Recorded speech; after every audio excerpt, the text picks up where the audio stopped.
मैं वसुदेव गिरी PCM full concept channel में आप सब लोग स्वागत है। आज मैं क्लास 10th का जो पिछले साल मतलब 2020 में यूपी बोर्ड में जो क्वेश्चन पूछा था दो चर वाले रचित समीकरण चैप्टर से 4 मार्क्स की, वो क्वेश्चन यहाँ पे आपकी बोर्ड पे है। लेकिन ये क्वेश्चन आपको एनसीईआरटी बुक में नहीं मिलेगा, एनसीईआरटी बुक में नहीं है, लेकिन क्वेश्चन पूछा गया। तो आप लोग का मन में ये चलता होगा तब कैसे हम तैयारी करें। देखिए, तैयारी करने बुक की क्वेश्चन से मतलब नहीं होता है। एक बात मैं आप लोग को क्लियर कर देना चाहता हूँ, जब बुक की क्वेश्चन से मतलब नहीं होता है। आपको आपका जो चैप्टर है, आपका चैप्टर कितने कॉन्सेप्ट क्लियर है वो देखते हैं बोर्ड वाले, ठीक है। क्वेश्चन कहीं से भी आपको दे सकता है। मैं ये क्वेश्चन को एक जनरलाइज क्वेश्चन के साथ जो बुक में आपका क्वेश्चन है उसके साथ कंपेयर करके मैं समझाऊंगा, तो तब देखिएगा जी ये क्वेश्चन कितने आसान है। लेकिन जब क्वेश्चन आप एक स्टेप की क्वेश्चन जब किए हुए नहीं रहेंगे तो आपको तो नया लगने लगेंगे, ये बोलेगा कहाँ से क्वेश्चन आ गया। चलिए मैं आगे बात और नहीं करते हुए क्वेश्चन को स्टार्ट कर रहा हूँ। और मैं एक चीज़ बता दे रहा हूँ आप लोगों को, जब मेरा वीडियो शुरू से लेकर अंत तक देखिएगा, क्योंकि इस वीडियो में मैंने ग्राफ की विधि द्वारा हल करना बताऊँगा और वज्रगुणन विधि बताऊँगा, ठीक है। तो चलिए पहले जो बोर्ड पे जो पूछा गया था पिछले साल वो क्वेश्चन मैं बताता हूँ। तो देखिए क्वेश्चन दिया हुआ है आपको, दो युग्म दिया है समीकरण, एक 2 ब्रैकेट कोष्टक के अंदर ax minus B Y plus फिर कोष्टक के अंदर a plus 4b equals to 0 दिया है, और दूसरा दिया है 2 कोष्टक के अंदर bx plus A Y plus b minus 4a equals to 0। दो समीकरण देकर के इसको हल करने के लिए बोला। हल करने के लिए हम लोग 3 विधि सीख चुके हैं अभी तक, प्रतिस्थापन विधि, विलोपन विधि, वज्रगुणन विधि। तो यहाँ पे हल करने के लिए बोला मतलब कोई विधि की उल्लेख नहीं है तो आप कोई भी विधि से इसको कर सकते हैं, ठीक है। पर जब आपको विधि की उल्लेख नहीं रहेगा तो उसके लिए आपको आसान पड़ता है विलोपन विधि। एकदम दिमाग में रख लीजिए, कहीं भी विधि का हल नहीं रहेगा, आपको हल करने के लिए बोलेगा तो आपको कौन सी विधि लगाना है, विलोपन विधि, ठीक है। तो देखिए एक क्वेश्चन करने से पहले मैं एक इसकी जनरल क्वेश्चन को मैं समझाऊंगा, तो उसके बाद इसको समझाएंगे तो आप लोग को आसान लगने लगेगा। देखिए जैसे कि सपोज एक क्वेश्चन है 2x plus 3y equals to 6 और 3x minus 2y equals to 12। ये क्वेश्चन को आपको हल करने के लिए बोला। तो आप क्या करते हैं, विलोपन विधि के लिए क्या करना होता है, चाहे x को हटाना है या फिर y को हटाना है। तो x y हटेगा कब, जब x की कोफिशिएंट या फिर y की कोफिशिएंट को बराबर कर लेते हैं। कोफिशिएंट मतलब गुणांक को, ठीक है। तो जब बराबर कर लेते हैं ना, तो इसको हम बराबर करेंगे कब बताओ। यहाँ पे y की गुणांक कितनी है, 3 है, और यहाँ पे 2 है। तो इस समीकरण को 2 से और इस समीकरण को 3 से इंटू करेंगे तो हमको क्या मिल जाएगा, 2 जब पूरा में इंटू करेंगे तो कितना हो जाएगा, 4x plus 6y equals to कितना हो जाएगा 12, और ये 3 जब इंटू होंगे ये वाले कितने हो जाएंगे 9x minus 6y equals to 36। फिर ये दो समीकरणों को ऐड कर देंगे तो हमको क्या हो जाएगा, ये कट जाएंगे और ये कितना हो जाएगा 13x और ये आपका 8 4, तो x इक्वल्स टू 48/13, यही तो आएगा x की मान। फिर x की मान किसी एक समीकरण में पुट करेंगे तो आ जाएगा। तो कहने का मतलब मेरा, जब भी आपको हल करने के लिए कहेगा तो क्या करना है, आपको y की गुणांक या फिर x की गुणांक को क्या करना होता है, बराबर करना होता है, ठीक है। तो इस क्वेश्चन में आपको 2 दिया था x का गुणांक, y की गुणांक 3 दिया था। लेकिन इस क्वेश्चन में देखिए x की गुणांक यहाँ पे a और सामने 2 है, तो पहले क्या करेंगे, 2 को पूरे के साथ इंटू करेंगे। तो चलिए इस क्वेश्चन को हम करके दिखाते हैं। हमारा एम क्या रहेगा, x और y का मान निकालना है। तो x और y का मान विलोपन विधि के लिए उसकी गुणांक को बराबर करना होता है। ये आपका कॉन्सेप्ट क्लियर है। तो कोई भी क्वेश्चन दे आप कर लेंगे, चाहे वो बुक के जाए रहे चाहे बुक से बाहर से पूछा जाए, कोई आपको दिक्कत नहीं होगा। तो पहला हम क्या करेंगे, देखिए ये वाला जो समीकरण है इसको पहला समीकरण मान लिया और इसको दूसरे समीकरण मान लिया। पहला समीकरण को मैं और कैसे लिख सकते हैं, ये 2 इसके साथ क्या हो जाएंगे, इंटू हो जाएंगे। तो 2 इंटू होंगे तो क्या हो जाएगा बताइए, 2x माइनस 2by, ठीक है। फिर ये चीज को आप यहीं पे रख सकते हो, इक्वल टू को उस तरफ भी लेके जा सकते हो, कोई दिक्कत नहीं है। जैसे देखिए x y एक तरफ है, इक्वल टू के इस तरफ क्या है 6 है, तो ये भी चीज इसमें x y तो नहीं है, इसको भी इक्वल टू के इस तरफ आप लेकर के जा सकते हैं। तो बराबर ये कोष्टक के अंदर जो चीज है उसके सामने क्या साइन है, प्लस है, तो इधर आ जाएंगे तो क्या साइन हो जाएगा बताइए, माइनस। तो माइनस a प्लस 4b। ऐसे भी लिख सकते हो या फिर माइनस खोल भी सकते हो, कोई दिक्कत नहीं है। फिर दूसरा को भी हम बना लेते हैं। दूसरा क्या हो जाएंगे बताइए, दूसरे हमारा 2bx, 2 इसके साथ इंटू कर रहा हूँ 2bx प्लस कितने हो जाएंगे बताइए 2ay इक्वल्स टू ये इधर आएंगे तो -b-4 है। इतना दूर तक तो समझ में आ गया। अब देखो ये 1 था ये 2 था, इसको हम लिख सकते हैं या फिर यहीं पे 3 दे दीजिए, कोई गलत नहीं है, इसको 4 दे दीजिए, ठीक है। अब हमारा काम क्या रहेगा, x का चाहे y का मान निकालना है। मैं यहाँ पे y का मान निकालने के लिए पसंद करूंगा क्योंकि यहाँ पे माइनस है यहाँ पे प्लस है। x का भी निकालेंगे तो कोई गलत नहीं है, लेकिन प्लस माइनस जब भी रहता है उसी का निकालने से तो क्या करेंगे, ऐड करने पे हमारा समीकरण कट जाएंगे। तो देखो यहाँ पे y की गुणांक क्या है 2b और इस समीकरण में y की गुणांक 2a, तो हमको गुणांक को बराबर करना होता है, मतलब कोफिशिएंट को बराबर करना होता है। तो y की गुणांक बराबर होने के लिए 2 तो है, इसमें भी 2 है, इसमें b है, इसमें a है, इसमें a लाना पड़ेगा और इसमें क्या लाना पड़ेगा b। तो इसको हम इंटू कर देते हैं a से और इसको हम इंटू कर देते हैं b से। आप लोग लिखिएगा 3 नंबर समीकरण को a से गुणा करने पर, 4 नंबर समीकरण को b से गुणा करने पर। मैं लिख नहीं रहा हूँ, जस्ट मैं यहाँ पे सिम्बलाइज कर दिया। तो a से पूरे इंटू जब होंगे कितने हो जाएंगे बताइए, a के कितना हो जाएगा 2a² और a वाले कितने हो जाएंगे -2aby क्लियर। अब ये बताओ a वाला कितने होंगे, -a इंटू होंगे तो -a², माइनस है प्लस है -4ab, ये तो क्लियर। अब b इंटू जब होंगे कितने हो जाएंगे बताइए 2b²x, b इसके साथ इंटू होगा तो +2aby क्लियर। अब ये b इसके पूरे के साथ इंटू होंगे तो -b², माइनस माइनस है +4ab। इतना दूर तक तो आप लोग को समझ में आ गया होगा, कहीं भी आप लोग को डाउट नहीं है।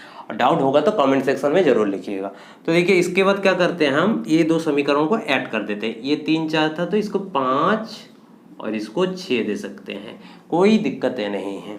अब क्या करते हैं 5 और 6 को ऐड करने पर, तो समीकरण यहाँ पे लिखिएगा 5 और 6 को ऐड करने पर, जोड़ने पर आप लोग हिंदी में लिखिएगा।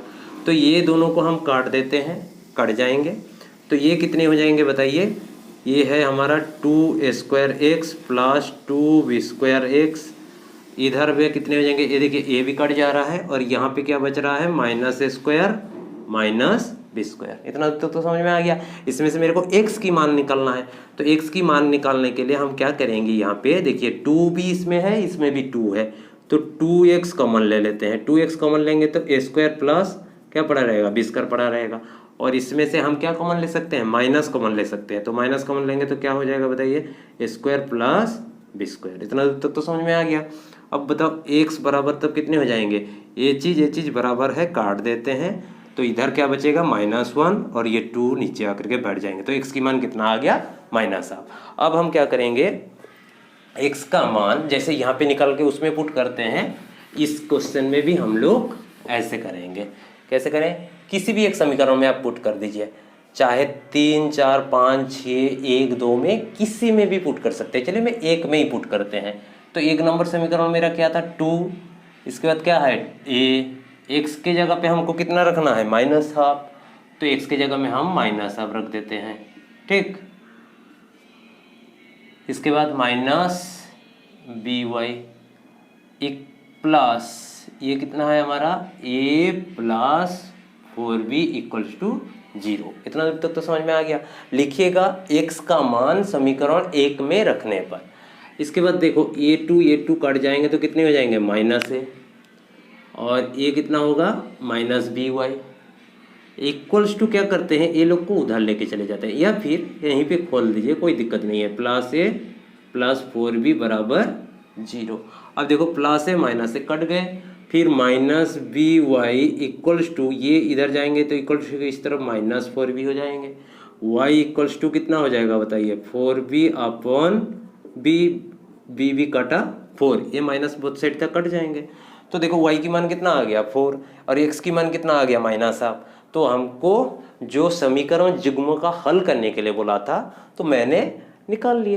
तो नया क्या चीज़ था, वो जनरल क्वेश्चन में 2 3 को गुणांक दिया रहता था, इस क्वेश्चन में ए बी दिया है और कुछ नहीं है। वो क्वेश्चन को जैसे करते हैं ये क्वेश्चन को भी उसी हिसाब से। आशा करता हूँ ये क्वेश्चन आप लोग को अच्छी तरीके से समझ में आ गया। हम करवाते हैं, पहला क्वेश्चन तो मैंने करवा दिया हूँ जो बोर्ड पे आप लोग का इस साल पूछा गया था। अभी जो क्वेश्चन मैं बताने जा रहा हूँ ये ग्राफ विधि करना है। ग्राफ के द्वारा 2 समीकरण दिया हुआ है, इसको आपको जांच करना है ये संगत है कि असंगत है और ग्राफ विधि द्वारा इसको हल करना है। ठीक है, तो ये क्वेश्चन बहुत इंपॉर्टेंट है, अक्सर पेपर में पूछते हैं। तो चलिए देखिए, पहले संगत है कि असंगत, मतलब कंसिस्टेंट इनकंसिस्टेंट जिसको इंग्लिश में कहते हैं। संगत को कंसिस्टेंट और संगत को इनकंसिस्टेंट कहते हैं। ठीक है, तो पहले देखते हैं हम संगत है कि असंगत है। संगत और असंगत होने के लिए जो क्राइटेरिया होता है वो होता है A1 upon A2 not equals to B1 upon B2, या फिर A1 upon A2 equals to B1 upon B2 not equals to C1 upon C2। ये 2 कंडीशन को होल्ड कर जाए तो हम क्या कह देंगे, समीकरण जो है मेरा इक्वेशन जो है वो कंसिस्टेंट मतलब संगत है। तो ये 2 कंडीशन को हमको जांच करना है। तो मैंने बताए थे आप लोगों को पहले लेक्चर में, मेरा है प्रीवियस लेक्चर देख लीजिएगा। तो उसमें क्या होता है, 2 समीकरणों को, पेयर ऑफ लीनियर इक्वेशन को डिनोट करने की तरीका क्या है, A1x plus B1y plus C1 equals to 0, और दूसरे को दर्शाने के लिए A2x plus B2y equals to A plus C2 equals to 0। ये लीनियर इक्वेशन को दर्शाने के लिए तरीका। देखिए इसको और इसको, ये समीकरण को इस रूप में दर्शाते हैं और इस समीकरण को ये। तो यहाँ पे देखो ये दोनों समीकरणों को कंपेयर करके मैं मान निकालूंगा। A1 मतलब कितनी है, इसके लिए A1 मतलब x के कोएफिशिएंट कोई नहीं है, मतलब क्या है 1, तो 1 लिखेंगे। A2 कितने होंगे 2, ये मैंने पहला लेक्चर है देख लीजिएगा प्लीज। और B1 इक्वल्स टू कितने होंगे 3, और B2 इक्वल्स टू कितना होगा -3। ठीक है, साइन के साथ। और C1 इक्वल्स टू, ये इधर आएंगे तो क्या हो जाएंगे -6 इक्वल्स टू इस तरफ आएंगे तो C2 इक्वल्स टू -12। ठीक है, इतना तक तो समझ में आ गया। अब हमको कंसिस्टेंट है कि इनकंसिस्टेंट है चेक करना है। तो पहला कंडीशन फुलफिल हो रहा है कि नहीं देख लेते हैं। तो A1 अपॉन A2 कितने हो जाएंगे बताइए 1/2, फिर B1 अपॉन B2 कितने हो जाएंगे 3 अपॉन -3, ये कितना हो जाएगा -1। ठीक, तो देखो A1/A2 की मान हाफ है और B1/B2 की मान क्या है -1। तो कहने का मतलब पहला कंडीशन हमारा क्या हुआ फुलफिल। तो हम क्या लिख सकते हैं, देयरफॉर ये जो इक्वेशन है क्या है consistent. The equation, pair of equation कर देते हैं, pair of equation is consistent. Hindi medium वाले बच्चे ध्यान दीजिएगा, यहाँ पे आपको क्या लिखना है, युग्म समीकरण संगत है। ठीक है, ये चीज आपको हिंदी में लिखना है। अब चलते हैं क्या, ये तो हमारा संगत या फिर असंगत जांच हो गए। अब हमको क्या करना है, ग्राफ विधि द्वारा इसको हल करना है। तो ग्राफ विधि द्वारा हल करने के लिए, हल करना है मतलब क्या है, x और y की मान निकालना है। यहाँ पे ग्राफ विधि के द्वारा करना है। इससे पहले हम लोग किस विधि से निकाल रहे थे, चाहे वो प्रतिस्थापन विधि, चाहे विलोपन विधि, चाहे क्रॉस मल्टीप्लिकेशन विधि। ठीक है, तो यहाँ पे लेकिन आपको ग्राफ विधि द्वारा निकालना है। तो ग्राफ विधि द्वारा निकालने के लिए बहुत लोग बहुत तरीके से बताते हैं, लेकिन मैं आप लोग को एकदम सहज सरल जो मेथड है वो बताएंगे। मेरा मेथड को आप लोग गौर से समझिएगा, कभी आप लोग को गलत नहीं होगा, मैं ये चैलेंज करता हूँ। तो चलिए स्टार्ट करते हैं कैसे कैसे करना है। तो पहला जो समीकरण है हमारा, उसको हम कैसे लिख सकते हैं, पहला समीकरण को तो पहले काम करते हैं, इस समीकरण को थोड़ा इस साइड में लिख देते हैं हम। 2x - 3y इक्वल्स टू क्या है 12। ठीक, इसको लिख दिए हम। दूसरे समीकरण है मेरा ये, क्लियर, इतना तक तो कोई दिक्कत नहीं है। जो क्वेश्चन था वही क्वेश्चन को मैंने लिखा। अब हमारा मेन काम क्या है, ग्राफ विधि द्वारा हल करना है। तो ग्राफ विधि के लिए पहला आपका काम क्या रहेगा, पहला स्टेप जो है ध्यान से समझिएगा। पहला स्टेप क्या होगा, आपको इक्वल टू के एक तरफ y रखना है, कोई कोई अथर x को भी रखते हैं, कोई कोई टीचर आपको x में x को भी रख के एक बार समझाऊंगा, y को भी रख करके समझाऊंगा, लेकिन ज़्यादातर आप लोग y को ही रख करके करिएगा तो आसान होता है। तो चलिए स्टार्ट करते हैं y को रख के। तो 3y इक्वल्स टू कितने होंगे बताइए, 6, x इधर जाएंगे तो क्या हो जाएगा अब -x, इतना तो समझ में आ गया। अब हम क्या करते हैं, y इक्वल्स टू 6 - x, 3 क्या हो जाएगा डिवाइड, इधर आएंगे तो क्या हो जाएंगे 3 डिवाइड हो जाएगा, इनटू में था 3 डिवाइड। अब हमारा काम कराएगा x और y का टेबल बना लेना है, ठीक है, कम से कम दो वैल्यू पेयर निकालेंगे हम। तो इसमें देखो क्या करना है मेरे को, x की मान 0 रखेंगे, फिर +1, फिर -1, +2, -2, +3, -3 ऐसे पुट करते हुए देखेंगे उस वैल्यू रखने पर y का मान कितना आ रहा है वो हमको लेना है। और एक चीज ध्यान में रखिएगा, y का मान भिन्न में मतलब फ्रैक्शन में नहीं लेना है, होल नंबर पे ही लेना है, ठीक है, ध्यान में रहेगा। तो चलिए मैं करवाता हूँ, x की मान 0 लेता हूँ, तो x के जगह में कितना लिखेंगे 0। अब देखो यहाँ पे 0 रख के देखते हैं, 6 - x की जगह पे 0 रखा 3, तो कितना हो जाएगा ये 6/3, ये कितने होंगे 2। तो यहाँ पे y कितना आया वैल्यू 2, इतना तो समझ में आ गया।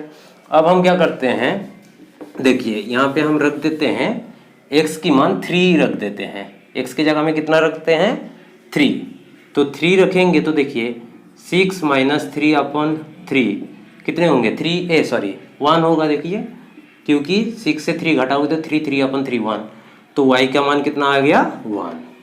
ये समझ में आ गया। ये मैंने इक्वल टू के एक तरफ क्या रखे थे y, अब देखो x को रख के भी आपको दिखा देते हैं, चलिए यहीं पे दिखा देते हैं, इसी क्वेश्चन में मैं x को रख के, तो x हमारा एक तरफ रहेगा, तो 6 तो इक्वल टू के इस तरफ है, +3y को इधर लेके आएंगे, -3y हो जाएगा। फिर टेबल बना लेते हैं x और y का, ठीक, ये बना लिए। अब देखो यहाँ पे y की मान पहले रखेंगे क्योंकि x बराबर है ना, तो y का मान रखते हैं हम 0, y की जगह पे 0 रखोगे तो कितना हो जाएगा बताओ, 6 - 3 × 0, तो कितने हो जाएंगे 6 हो। तो x का मान कितना आया 6, तो x की जगह पे 6 लिखेंगे, समझ में आया। अब और एक करते हैं, y के मान 2 ले लेते हैं, तो y की मान जब 2 लेंगे आप तब कितने हो जाएंगे बताइए, 3, y के जगह में 2, तो कितना 6 - 6 बराबर 0, तो 0 आया। तो देखिए चाहे x बराबर करें चाहे y बराबर करें, हमारा ये टेबल पे x y की मान आ गया। तो हर टाइम आप कोशिश करिएगा y = रखने की कोशिश करिएगा, तो y = रखने में आपको आसान पड़ेगा, ठीक है, इतना दूर तक तो समझ में आ गया। अब दूसरा क्वेश्चन को करते हैं, दूसरा समीकरण जो दिया है मेरे को, ये तो पहला का हुआ, दूसरा का क्या करना है हमको, हमने क्या बताया चाहे x को भी रख सकते हैं y को भी रख सकते हैं, तो मेरा एम रहेगा हर टाइम y को। तो बताइए -3y = कितने हो जाएंगे बताइए 12, और ये 2x इधर आएंगे तो -2x, इतना दूर तक तो समझ में आ गया। अब बहुत बच्चे माइनस देख करके घबरा जाता है, तो देखिए माइनस रख के भी करिए चाहे माइनस को हटा के करिए, मैं 2 तरीके से बता दे रहा हूँ यहाँ पे क्या करना है, जो आपको आसान लगे वो करिए। ये माइनस है ना, तो माइनस प्लस में कब होगा होती है, माइनस को माइनस से इंटू करेंगे, तो दोनों तरफ मतलब बोथ साइड आप माइनस से इंटू कर दीजिए, तो माइनस से इंटू करेंगे तो कितने हो जाएंगे, ये आपका कितना हो जाएगा बताइए 3y, और ये प्लस वाला जो है माइनस हो जाएंगे, माइनस वाला क्या हो जाएगा प्लस, तो प्लस को पहले लिख लेते हैं और -12 को बाद में दे दिए। यहाँ पे क्या किया फिर दोबारा बता दे रहा हूँ, दोनों तरफ मैंने माइनस से इंटू कर दिया, तो माइनस से इंटू किया तो ये माइनस वाला क्या हो जाएगा प्लस, और इधर वाले भी माइनस वाला क्या हो जाएगा प्लस, तो इसलिए इधर पहले लिख दिए, और ये प्लस वाले क्या हो जाएंगे माइनस बाद में लिख दिए। ये एक तरीका था। दूसरा तरीका बताऊंगा, थोड़ा इसको टेबल बना ले, y = क्या हो जाएगा 2x - 12 अपन क्या हो जाएगा 3। अब देखो यहाँ पे हम टेबल बनाएंगे x अपन y की, तो x की जगह पे यहाँ पे कितना रखे हैं, 0 से पहले देखना, 0 रखे, तो बताओ 2 × 0 ये कितने हो जाएंगे 0, तो -12/3, तो ये कितने हो जाएगा -4, तो y का वैल्यू कितना आ गया -4। अब देखो -1 -3 ऐसे करके भी देख सकते हो, तो चलो एक बार दिखा देते हैं, हम 1 रख लेते हैं x की मान, तो x की मान जब 1 रखिएगा 2 × 1 -12/3, वो कितने हो जाएंगे -10/3, भिन्न में आ गया ना, तो भिन्न में मत लाना है, तो फिर -1 ऐसे करके आप देख सकते हैं। तो यहाँ पे देखो तुरंत हमको दिख रहा है 12 है ना, तो यहाँ पे हम 12 ला देंगे तो हो जाएगा हमारा 0। तो 2 × 6, x के जगह पे 6 रख देते हैं तो कितना हो जाएंगे भाई, ये हमारा देखिए 6 रख दिए तो 0/3 मतलब 0। ठीक है, वो आप करते करते हैबिट हो जाएगा। मैं 6 में चले गए कि 6 दिन 12, 12 से 12 घटाएंगे तो 0। आप इससे पहले चेक करके देख सकते थे 1 -1 2 -2 3 -3 ऐसे करके देखने में तब भी आ जाता। देखिए 3 में भी आ सकता है। मैं 6 पे चला गया ना, 3 पे भी चेक करके दिखा देता हूँ। देखिए 3x के जगह पे 3 रखेंगे, 3 - 12 अपन क्या है 3, तो कितने हो जाएंगे 6 - 12 अपन 3 तो कितने हो जाएंगे -6/3 तो क्या होगा -2। तो हम 3 लेते तो क्या होता, x की मान 3 लेते तो y का मान कितना आता -2। ठीक, इसको भी लीजिए चाहे इसको भी लीजिए, कोई दिक्कत नहीं है। ये तो हुआ, क्या हुआ जब यहाँ पे -3 था तो बोथ साइड माइनस इंटू किए थे ना। माइनस नहीं इंटू करके भी आप कर सकते हो। कैसे, देखिए मैं दिखा देता हूँ। कहाँ पे करते हैं, यहीं पे कर लेते हैं। ये तो हो गया आपका, यहीं पे करके दिखा दे रहे। देखिए माइनस नहीं हटा के भी। ठीक, तो देखिए -3y = कितना है हमारा 12 - 2x, ये तो है। अब देखो y बराबर तब कितने होंगे 12 - 2x अपन -3 लिखना है। बहुत बच्चे क्या करते हैं यहाँ पे माइनस को हटा देते हैं। यहाँ जब माइनस है हमको माइनस लिखना है। ठीक, अब देखो टेबल बना लेते हैं। x अपन y की टेबल बना लिए। ठीक, हमारा काम क्या रहेगा, पहले x के जगह पे कितना रखना है 0, तो 0 रखे तो ये बदला टर्म क्या हो गया 0।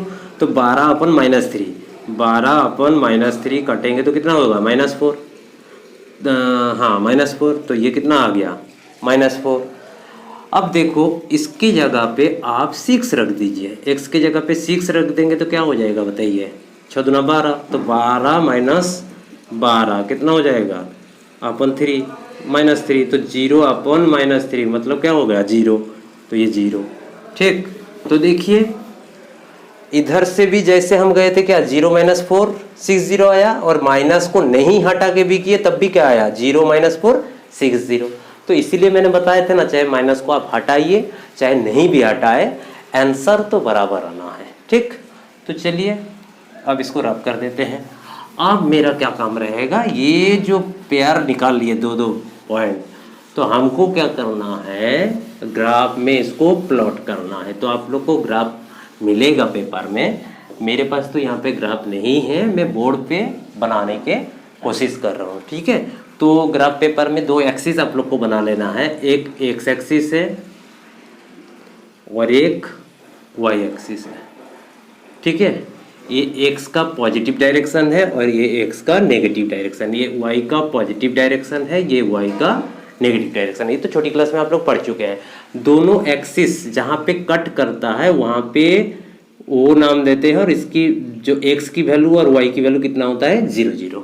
ठीक है, इसके बाद क्या रहते हैं ऐसे बॉक्स टाइप का, घर टाइप का रहते हैं। मैं दिखा रहा हूँ बना करके, कोशिश कर रहा हूँ। है तो नहीं मेरे पास ग्राफ, मैं कोशिश कर रहा हूँ बनाने की। ठीक,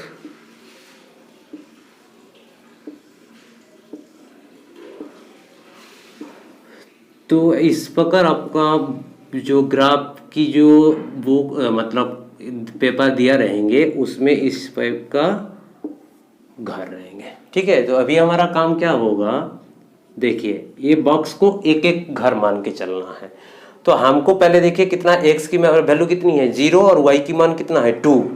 तो x का मान 0 तो इस जगह पे है, 2 घर जाना 1 2, तो हमको कहाँ पे पहुँचना है इस जगह पे। इस जगह पे कितना है तब 0,2 लगाएंगे। समझ में आ गया। फिर देखो x की मान कितनी है 3, y की मान कितना है 1, तो x की मान 3 है तो इस तरफ जाएंगे 1 2 3 और y का मान 1 इस जगह पे आ जाएंगे 3,1। पहला x का मान लिखना होता है, दूसरा y की मान। इसके बाद कितना है 0 - 4, तो नीचे तरफ हमको बनाना पड़ेगा। 4 बोला है ना, तो इसलिए इस तरफ भी बनाना पड़ेगा। ठीक, ये आपको मिलेगा, इसके लिए आप कंफ्यूज मत होइएगा। मेरे पास नहीं है इसलिए तो मैं बनाने के लिए कोशिश किया ना। ठीक है, तो देखिए x की मान क्या है 0, तो x का मान यहाँ पे 0 है। उसके बाद y का मान कितना है -4, y का -4 मतलब नीचे तरफ जाएंगे 1 2 3 4 इस जगह पे आएंगे। यहाँ पे हम क्या दे देंगे 0, -4। इसके बाद x की मान कितना है 6, y की मान 0, तो 6 जाएंगे मतलब 1 2 3 4 5 6 इस जगह पे जाएंगे।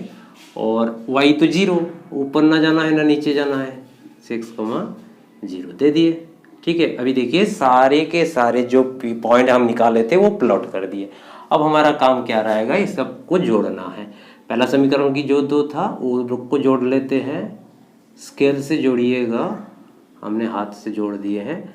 यहाँ पे इसके ऊपर से जाना है और ये दोनों को, ये 2 पॉइंट को जोड़ देना है। ठीक है, ऐसा करता हूँ, ये ग्राफ ड्रॉ करना आपको आ गया। अब देखिए हमको क्या बोला था, ये तो ग्राफ खींच के ग्राफ विधि के द्वारा हमको हल करने के लिए बोला था। हल करने का मतलब x और y की मान, तो यहाँ पे जो 2 रेखा, एक रेखा ये वाली, मान लीजिए हम नाम दे देते हैं, ये पॉइंट का a नाम दे दिए, इसका b दे दिए, इसका c दे दिए, इसका d दे दिए, और ये m और ये n, ये p और ये q, 2 रेखा जहाँ पे कट किए। देखिए किस जगह पे कट किए, इस जगह पे। तो ये जो C बिंदु में जो कट किए हैं उसकी निर्देशांक क्या है, x बराबर कितनी है 6 और y बराबर कितना है 0। तो ग्राफ विधि में इसकी हल करने के लिए बोल रहा है, मतलब x का मान कितना है 6 और y का मान कितना है 0। कितने हल मिला, एक हल। तो एक हल की कंडीशन भी क्या होता था, a1/a2 not equals to b1/b2, अद्वितीय हल होता था। और यही कंडीशन को भी क्या कहते हैं, संगत। तो ऐसा करता हूँ, ये जो ग्राफ विधि द्वारा हल करने के लिए बोला था और ये युग्म समीकरण संगत है कि असंगत है, उम्मीद करता हूँ आप लोग को मैं अच्छी तरीके से समझा पाया हूँ। फिर भी कहीं भी हमसे गलती हो गया हो, एक्चुअल तो मैं हिंदी भाषा वाला नहीं हूँ, पढ़ा हूँ बांग्ला मीडियम से, इसलिए कहीं भी थोड़ा सा मिस्टेक हो सकता है, तो क्षमा कर दीजिएगा। और दूसरा, आप लोग कमेंट सेक्शन में ज़रूर लिखिएगा कि कहाँ मेरा क्या कमियां रह जा रहा है, या फिर आप लोग को ये वीडियो कैसे लग रहा है, तो मैं उसी हिसाब से और थोड़ा अच्छा करने की कोशिश करूँगा। ठीक है, तो इस लेक्चर में मेरा आज ये लास्ट क्वेश्चन है। जो समीकरण दिया है 2x + 3y = 46 और 3x + 5y = 74, तो युग्म समीकरण दे करके आपको हल करने के लिए बोल रहा है वज्रगुणन विधि से। तो देखिए मैं वज्रगुणन विधि आज बताऊंगा एकदम सहज सरल मेथड से, जो आप लोग को एकदम आसानी से समझ में आ जाएगा। बहुत बच्चे को वज्रगुणन विधि में दिक्कतें आने लगते हैं। तो चलिए स्टार्ट करते हैं। कैसे करना है, ई समीकरण को पहले जो इसको कोई भी 2 समीकरण दिया रहता है उसको जनरल रूप जो क्या होता है वो लिख लेते हैं। a1x + b1y + c1 बराबर क्या होता है 0, और होता है a2x + b2y + c2 बराबर 0, ये होते हैं। तो अभी इस रूप में इसको लिखेंगे, तो दैट इज आप लोग हिंदी में लिखिएगा अर्थात, क्या लिखना है आपको, अर्थात। तो क्या लिखेंगे 2x + 3y 46 माइनस इधर आएंगे तो -46 बराबर 0। इस केस में कितने हो जाएंगे 3x + 5y -74 बराबर 0। इतना तक तो समझ में आ गया। इसके बाद क्या काम रहेगा मेरा, x = यहाँ पे लाइन खींचेंगे, y लाइन खींचेंगे 1 अपन लाइन खींच देंगे। ठीक है, ये होने के बाद इसके बाद क्या काम रहेगा, इसके बाद यहाँ पे क्या होगा, x है ना, x की गुणांक बंद रहता है, तो कितना होगा b1 c2, कितने होंगे b1 c2 - b2 c2। y के लिए y बंद रहेंगे ये दोनों ना, तो क्या होगा ये c1 a2 - c2 a1। फिर ये जब बंद रहेंगे हमारा, यहाँ पे क्या होगा a1 b2 - a2 b2, ये होता है। ये कहाँ से आया मैं करके दिखा दे रहा हूँ आप लोगों को। देखिए कैसे करना है, x लिखे हैं तो x लिखेंगे, x के टाइम क्या करना है, x की जो गुणांक को बंद करना है। तो x की गुणांक बंद करना है तो y की गुणांक क्या है b1 लिखिएगा यहाँ पे, और यहाँ पे क्या लिखिएगा c1, यहाँ पे क्या लिखिएगा b2 और यहाँ पे क्या लिखिएगा c2। उसके बाद y लिखिए, तो y के टाइम b1 को बंद करना है, तो b1 बंद है तो क्या c1 c2 लिख चुके हैं, तो यहाँ पे क्या लिखना है a1 और a2। इसके बाद क्या करना है 1, तो 1 के लिए आपको क्या करना है a1 a2 तो लिख चुके हैं, और b1 और b2 ये लिख लेना है, ठीक। इसके बाद क्या करना है b1 से c2 की तरफ एरो लगा देना है, मतलब b1 b2 इंटू करना है। तो देखिए b1 c2 इंटू किए, इसके बाद b2 के साथ c2 का इंटू, देखिए b2 के बाद c2 इंटू, b2 के बाद सॉरी c1, यहाँ पे c1 होगा, सॉरी c1 के साथ इंटू, और बीच में क्या लगाना है माइनस साइन, ये ध्यान में रखना है। पहला केस देखिए x के टाइम ये क्लियर हो गया। अब देखिए y पे आते हैं, तो y पे आने के लिए हमको c1 a2 के साथ इंटू, देखिए c1 a2 के साथ इंटू, फिर यहाँ से c2 a1 के साथ जाएंगे, तो देखिए c2 a1 के साथ इंटू हुआ, बीच में क्या लगाना है मेरे को माइनस, माइनस लग चुका है। फिर इसमें आ जाते हैं, ये वाला ए भी हो गया, इसमें आ जाते हैं 1 पे, तो देखिए a1 b2 के साथ इंटू, a1 b2 के साथ इंटू, फिर a2 b1 के साथ b1 के साथ इंटू, a2 सॉरी b1 के साथ इंटू हुआ, और बीच में माइनस लगाना है। इतना तक समझ में आया। तो इसके बाद एक क्वेश्चन में चले जाते हैं। क्वेश्चन में देखिए a1 मतलब b1 मतलब कौन है, देखिए क्वेश्चन में आपको अभी चलना है, b1 मतलब कौन है 3, तो यहाँ पे कितना रखना है b1 की जगह पे 3, ठीक। चाहे b1 बराबर 3 लिखे, चाहे 3 खाली सिंपल 3 भी लिख सकते हैं आप। b2 मतलब कौन है 5, तो b2 की जगह में 5 लिखना है। अब देखो c1 मतलब कौन है -46, और c2 कौन है -74, ठीक। अब देखो a1 मतलब कौन है मेरा 2, और a2 मतलब कौन है 3, b1 मतलब कौन है b1 मतलब 3, और b2 मतलब कौन है 5, ठीक है। तो मैं b1 वगैरह को मिटा देता हूँ ताकि ज़्यादा कन्फ्यूज लगेगा आपको। b1 लिखने की ज़रूरत नहीं है, खाली b1 को कितना है वो लिख दीजिएगा, b2 कितना है वो लिख देना है, और कुछ नहीं, ठीक है। इतना तक तो समझ में आ गया।